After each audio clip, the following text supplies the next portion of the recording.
Èxit de participació i d'organització en la 15a trobada d'Arbúcies, avui diumenge 19 de febrer de 2023.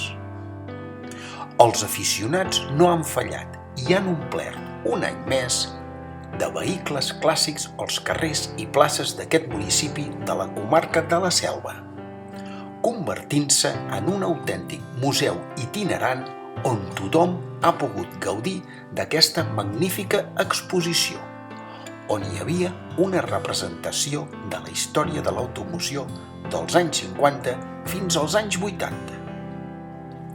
Felicitats a l'organització de Clàssics Montseny Guilleries, a l'Ajuntament i a tots els participants que han format part d'aquesta grandiosa festa.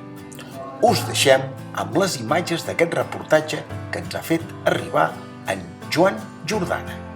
Autos històrics.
Aquesta moto és la Gran Sport de 74, que se'n van fer una petita quantitat, la majoria d'elles van anar a França, i aquí se'n van quedar a Espanya bastantes. Són un motor de 49 de 74, 4 marxes.